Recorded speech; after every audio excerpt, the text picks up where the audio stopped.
जय सनातन धर्म की प्रिय सनातनियों, आप सभी का स्वागत है हमारे इस कार्यक्रम में। आज मैं आप लोगों के सामने एक सनातन का वो रहस्य रखने जा रहा हूं जिससे हमारे जीवन की बहुत बड़ी परेशानियों का समाधान हमें अवश्य मिलेगा।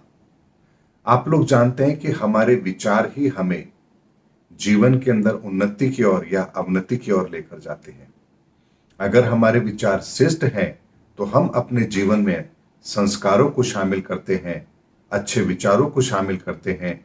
जीवन के अंदर हम हमेशा दूसरों की भलाई के बारे में सोचेंगे, परमार्थ के बारे में सोचेंगे। लेकिन वहीं उसके विपरीत यदि हमारे विचार निम्न हैं तो हम दूसरों को परेशान करने में, पाप कर्मों में और ऐसे कर्मों में अपने आप को लिप्त करेंगे जो कहीं ना कहीं हमारे लिए ही कष्टकारक होते हैं। ऐसे में मैंने आपको बताया था कि हमारे जीवन के अंदर विचारों का उद्गम कहां से होता है, विचार हमें मिलते कहां से हैं। अगर आपने मेरा पुराना वीडियो देखा हो तो आपको याद होगा कि इस स्थान पर जहां हमारी मति विराजमान होती है, मेरुदंड से 3 उंगल ऊपर, इस मति के अंदर ही गणपति विराजमान होते हैं, तो हमारे विचार शुद्ध होते हैं। और इस बात का प्रमाण मैं आप लोगों को देता हूं, वो बात बहुत अच्छी तरह समझ में आएगी।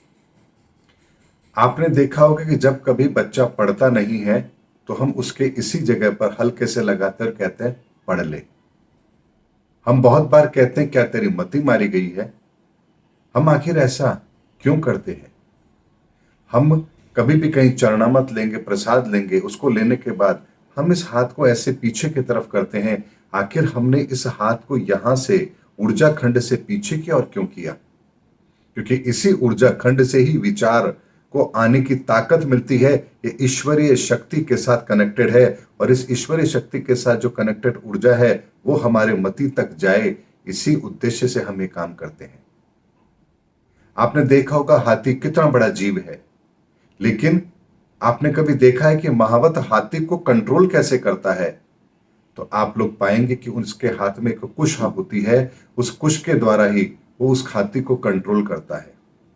लेकिन वो कुश का प्रयोग कहां करता है? वो हाथी के इसी मति के स्थान पर ही उसका प्रहार करता है और उसी से हाथी कंट्रोल होता है।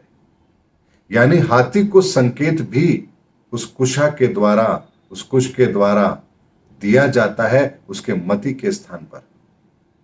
क्योंकि जानवरों की अगर हम बात करें तो उसमें हाथी की जो ऊर्जा है वो बहुत श्रेष्ठ है।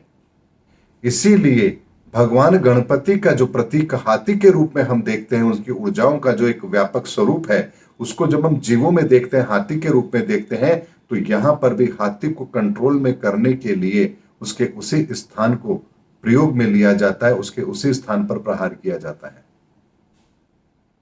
चूंकि वो हाथी का रूप स्वरूप भगवान गणपति की ऊर्जा का प्रतीक है, इसीलिए आप देखिए कि हाथी के गजमुक्ता होती है, मणि होती है। क्योंकि उस ऊर्जा के साथ अगर किसी का भी निर्माण हुआ है, किसी भी जीव का निर्माण हुआ है, तो उसमें असाधारण क्षमता अवश्य होगी। इसीलिए जीवों के अंदर केवल हाथी ही ऐसा है जिसके गजमुक्ता होती है। और उसके अलावा आपने देखा होगा कि आपने नागमणि के बारे में भी सुना होगा। नागमणि क्या होती है? आप लोगों ने सुना होगा कि नाग के भी यहां भ्रकुटी के स्थान पर मणि होती है। आखिर नाग के पास मणि क्यों होती है और हाथी के पास गजमुक्ता क्यों होती है और किसी जीव के पास ये सब कुछ क्यों नहीं है?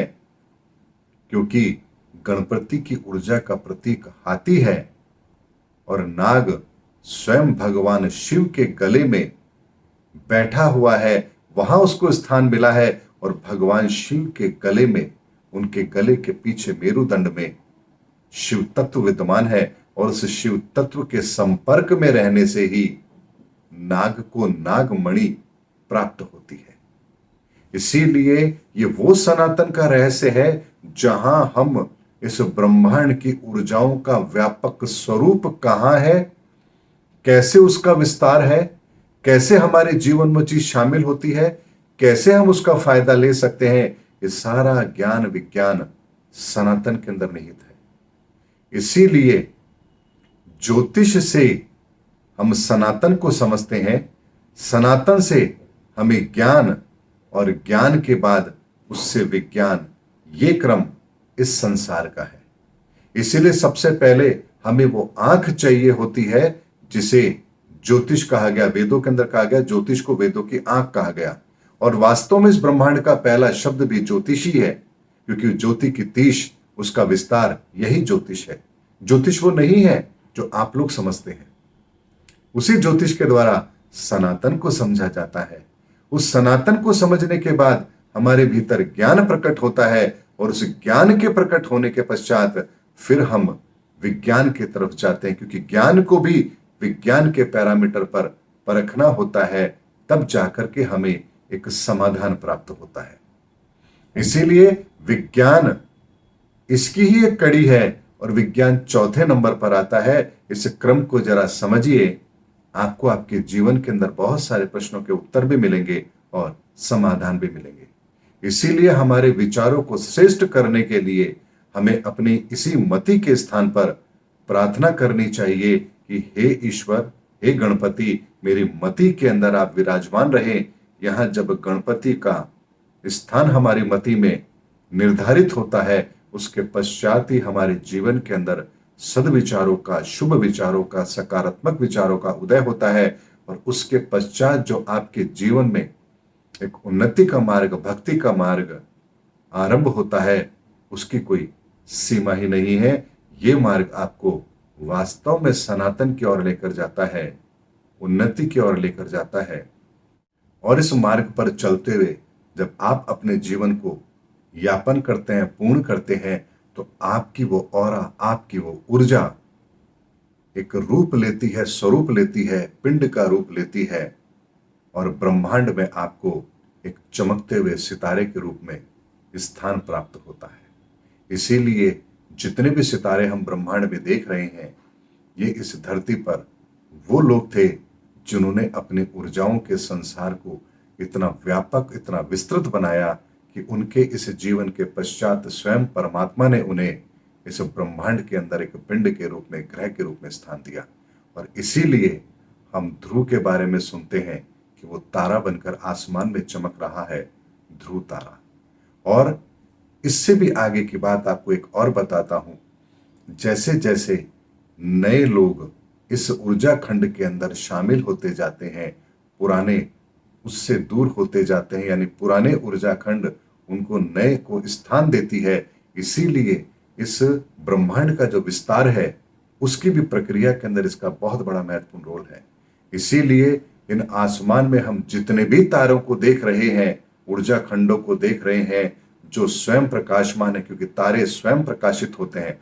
ग्रहों को किसी तारे से ऊर्जा चाहिए, रोशनी चाहिए, लेकिन तारों को किसी से रोशनी नहीं चाहिए, वो स्वयं प्रकाशमान है। और इसीलिए आसमान में जितने भी चमकते हुए हम तारे देखते हैं, कि वो ऊर्जा खंड है जिन्होंने कभी ना कभी, कहीं ना कहीं इस धरती पर आकर उस सनातन के द्वारा अपनी ऊर्जा को इतना विस्तृत बनाया है कि आज वो सितारों की तरह आसमान में चमक रहे हैं। और उन्हीं की ऊर्जा इस संसार में आज भी हम तक पहुंच रही है, और उसी के द्वारा आज भी हमारा जीवन धन्य हो रहा है। इसीलिए ज्योतिष के अंदर जो नक्षत्रों की बात की जाती है, ये उसी ऊर्जा खंड के द्वारा प्राप्त होने वाली ऊर्जाओं का वो ज्ञान है जिसके संदर्भ में जानकारी होना आवश्यक है। और ये जानकारी केवल और केवल सनातन से मिल सकती है, और कोई दूसरा माध्यम है ही नहीं। इसलिए सनातन वो ज्ञान है जिस ज्ञान के आगे विज्ञान भी नतमस्तक है। उम्मीद करता हूं दर्शकों, मेरा आज का वीडियो आपको, आपके जीवन को बदलने के लिए पर्याप्त होगा। मिलेंगे अगले वीडियो के अंदर, तब तक के लिए जय हिंद, जय भारत, जय सनातन धर्म।